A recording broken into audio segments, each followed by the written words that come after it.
I don't think any FNAF game could ever top Five Nights at Freddy's 2. I don't know if it's possible.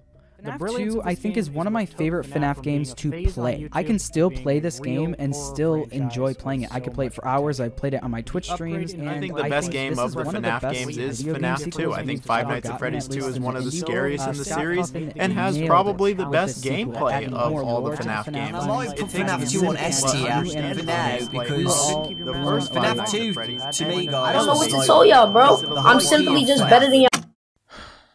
I'm gonna be real with you. I really don't like FNAF 2. Now before that happens, allow me to explain myself. I often find it hard to admit that I really don't like FNAF 2 because it's quite often that I hear FNAF 2 and good in the same sentence. I grew up watching people play through the game and I thought it looked fun. At the time, I never really had the means to play the game myself, so I just assumed that it truly was as fun as it looked and just moved on. It wasn't until years later where I finally had the means to play the game myself on the computer where I learned that the game isn't what I had made it out to be.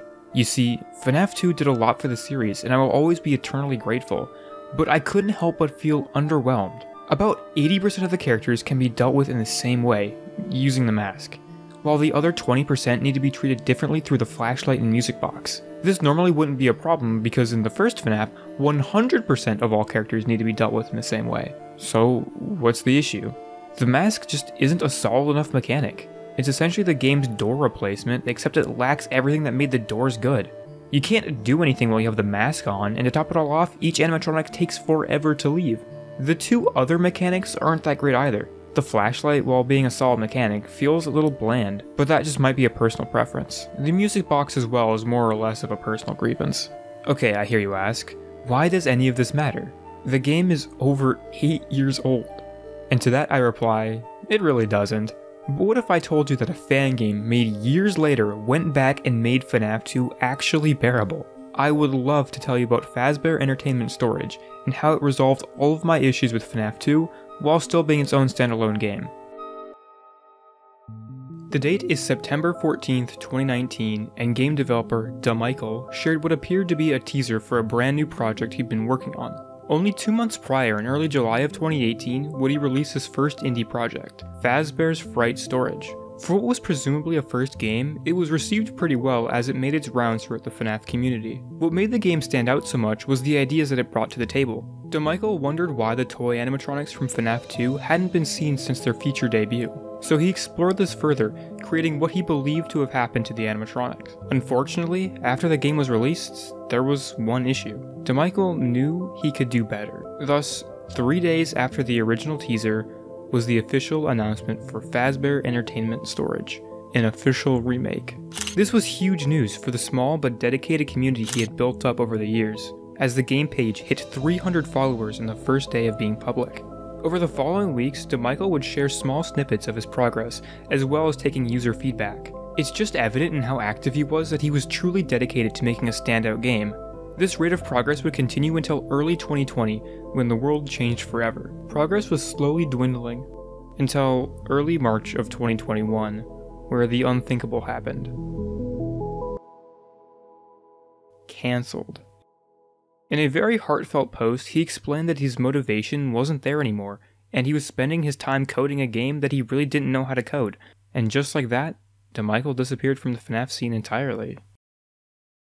Not really. When Security Breach released, he found himself slowly getting the motivation to get back into development, and officially uncancelled the game. Development would start back up again until finally, on July 9th, 2022, Fazbear Entertainment Storage released for the public. Nearly 3 years is what it took for this game to be developed. I know that's nothing compared to today's standards, but back then, taking that long to finish a passion project was just unheard of. Even with all the cancellations and revivals, the game released in a finished and mostly polished state. So enough of this backstory, let's get into the actual game.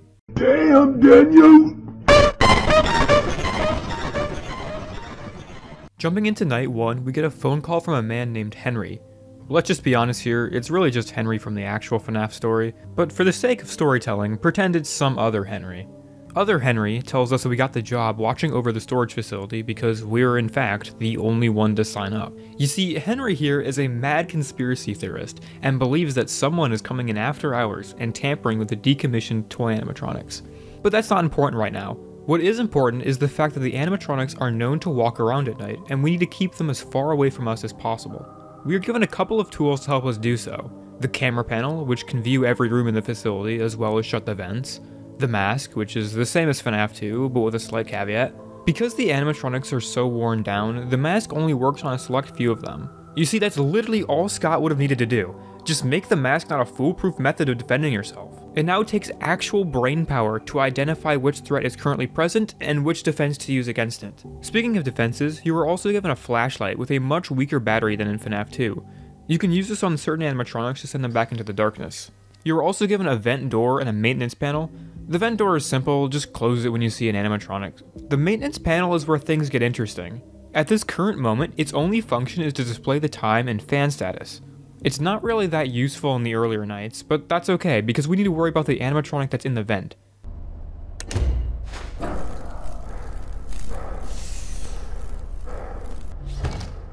I don't think I can even do this animation justice, it's just so smooth. As you just saw, Toy Bonnie is deterred by the mask. One of the only ones to do so in the game. Something of note is how quickly Toy Bonnie leaves after the mask is put on. He comes into the office immediately and doesn't wait around like in FNAF 2, making his inclusion feel a lot more fair to the player.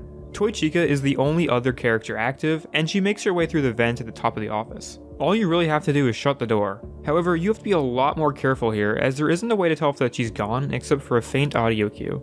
And that's really it for Night 1. Already the game is at a much faster pace than FNAF 2, and I'm all for that. Night 2 picks up the pace a slight bit with the inclusion of Toy Freddy and a new mechanic. Henry explains that the building is on a power generator that is known to be unstable. An effect of this are common power outages. So you guessed it, the maintenance panel finally has a purpose. When a power outage does happen, you're pretty much dead. The only things you can use are the flashlight and the mask, and those can't even save you in most situations. Something that wasn't explained fully in the calls was how little power you actually have.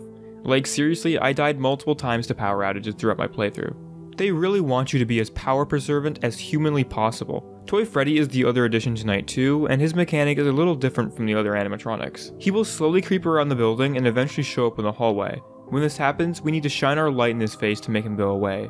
It's a simple mechanic, more reminiscent of Foxy from the original, but I think it works better as we aren't shining a light in his eyes for the majority of the night.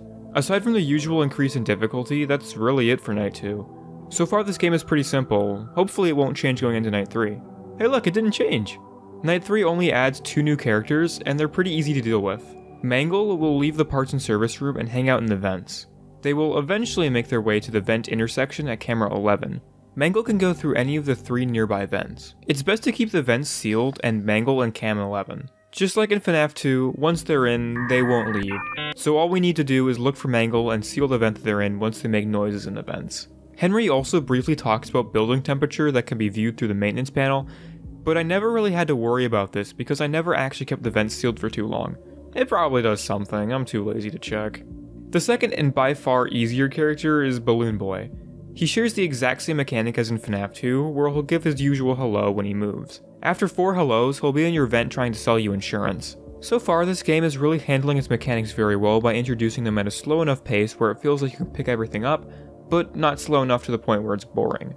Moving on to Night 4, and I'm gonna be honest, I tried to find something to think of for Night 4, but there is literally no change aside from the usual difficulty increase and Henry's conspiracy theories. But Night 5 though, stuff happens! Henry finally decides that he should just disassemble the animatronics, something he should have done as soon as there were any reports of movement. Henry says it will come in during the morning and personally disassemble them, so this whole animatronic movement theory of his can finally be laid to rest. He asks us to come in one final time tomorrow to make sure that there's no more movement, and that's where he leaves us for our penultimate shift. There's only one new character, and their mechanic is easy enough.